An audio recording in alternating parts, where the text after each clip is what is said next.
So I've been meaning for a while to record some sort of, I had made some promises to some people about talking about attempting to talk intelligently about financial markets and I guess explain some pertinent topics so that people of my age, I'm 24. There are a lot of people who are my age who don't understand how financial markets work. They hear a lot of chatter about the stock market being at all-time highs, about how you should be invested or you're missing out. And I don't necessarily want to address those claims because I think that fundamentally you have to understand, well, for me personally, I'm not ever comfortable investing in something if I don't feel that I have a good understanding of what I do and don't know.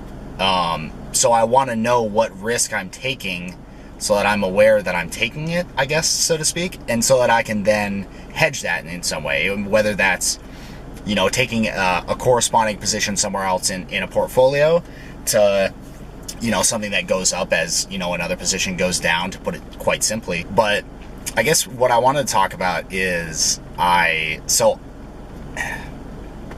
don't want to call anyone out, and this isn't like not to put them on blast, but I always get inspired to do one of these whenever I see, in particular, a financial commentator like, I think her name is Rachel Fox on Stocks.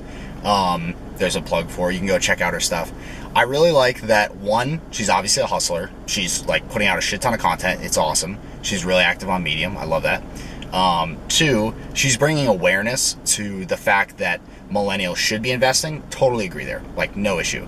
The issue that I have, and it's not really so much of an issue, and it's very nitpicky, is that, so for example, I saw a video where she said, every time you take a snap or watch somebody on Netflix or spend an hour on Facebook or Instagram, I get paid because I'm an owner. And I take issue with that statement because it doesn't reflect the reality of what stock ownership is. So stock ownership is a legal claim on the assets of a company. Now, what you have to realize is, if you own first of all, there are different types of shares of a company, and those fall in different places legally from a legal perspective. In the event that a company gets liquidated, different classes of stock get paid out in different priority. Now, that in its own silo over here, there's also bonds and debt to consider, and debtors will always get paid out before stockholders do. So that's really in a company is failing, and at that point you're really hurting as far as the stock price that you probably bought in at anyways. What's maybe a little more interesting to talk about is the price of a stock as it operates now, from my perspective. And this is definitely something that's up for debate, but I think that most thoughtful investors would agree if I said that future expectations of earnings are certainly built into stock valuations. So what that means is, I can continue to use Netflix. Netflix can continue to make money. And if I buy Netflix today, if it doesn't make as much money as people think it's going to make, I could lose money.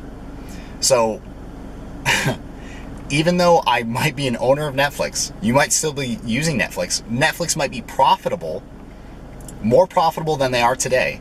If it doesn't meet the expectations of investors, I will lose money on that investment.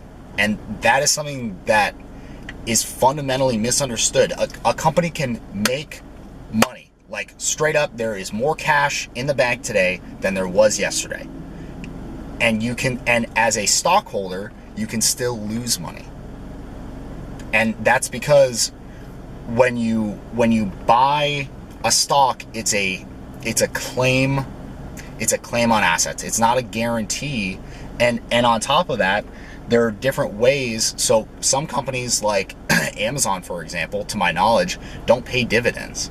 You could own Amazon and never see any of that money. Amazon is at such a high price to earnings valuation now anyways. Amazon could decrease in price for the next 5 years potentially if Jeff Bezos has, you know, some sort of long-term plan that doesn't pan out for 5 years, which, word up to Jeff Bezos, like, no disrespect to that guy. I think that he's absolutely making the right moves for the company. But that aside, the stock price is it's a reflection of market sentiment. So when you're investing alongside, you know, tens of thousands, hundreds of thousands, potentially millions of other individuals, you are then subject to the fluctuations in their sentiment. This can happen in extremely long-term cycles. Like, this isn't just a day-to-day thing. The market, there's a really famous saying, the market can always remain irrational longer than you can remain solvent as an individual investor. That usually relates more to going short typically, but I think it applies here. And something to consider is, when are you going to want that money, the money that you're investing? So if you're not going to need it for 40 years, okay, yeah, like long-term holdings of equities in the U.S., probably a good call. The U.S. probably isn't going away in the next 40 years. Yeah, that makes sense. Like, I don't think many people would disagree with that. But if you're coming up to retirement in the next 10 years, I mean, if you look at historically, there's precedent for the UK stock market being flat for a decade, 2 decades. I think the exact number was like 18 years. The UK stock market went basically nowhere. There's no reason that couldn't happen in the United States. And I'm not a doomsdayer, but I think that we're hitting economies of scale in certain industries.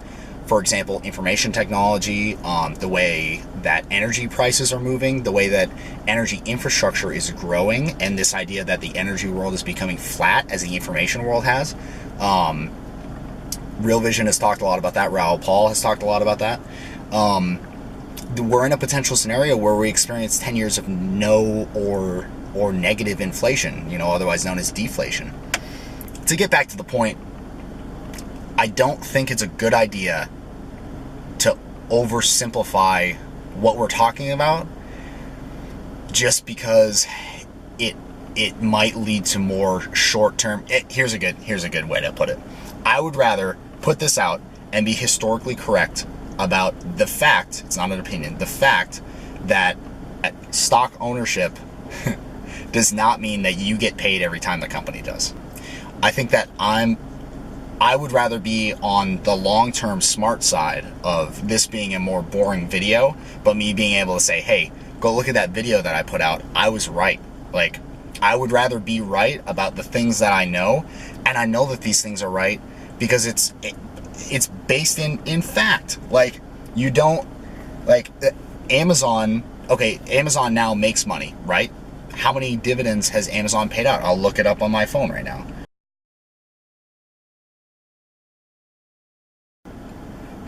So Amazon.com, on NASDAQ's website, dividend history information is presently unavailable for this company. This could indicate the company has never provided a dividend or that a dividend is pending.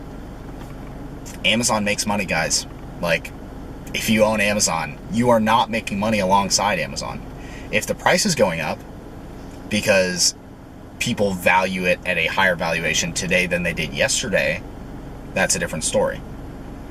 But it's inherently, I think, intellectually dishonest and quite frankly lazy. And I would much rather be on the other side of it when it goes to hell in a handbasket, because I think that the truth wins. Like, the truth just does. Like, karma is super practical, and the truth always wins. So I would rather be on the record saying that a statement such as, I get paid every time you snap someone or watch Netflix or scroll Facebook or Instagram, saying that you get paid when consumers take those actions, is inherently misleading. I'm not saying that there's any malintent there. That's not what I'm trying to suggest. But I think that we need to have a more intellectually honest conversation around investing, especially when it comes to millennials who, like me, I'm a fucking nerd. Like, I've spent hundreds of hours watching shit like Real Vision, which I say shit, it's amazing. Totally, you should totally subscribe. Like, it's been underpriced for forever. They're still underpriced at $600 a year. Well worth it. I'm not paid by Real Vision, but hey, Raul, if you're watching this, you can sponsor me, buddy. Macro Voices, like, amazing podcast. The Real Vision podcast, amazing. And I've consumed so much of it that now I come out and see these mainstream things like Fox on Stocks. It's hard to say, for example. And again, not to hate on her, she's hustling. I love it. I love it. But we need to be more intellectually rigorous. Like, we have the capability. It's not hard, you know? It's just not. So I was inspired to talk about this. And if you watch this, thank you. And hope you're having a great day. Really. I really appreciate you watching this. So thank you.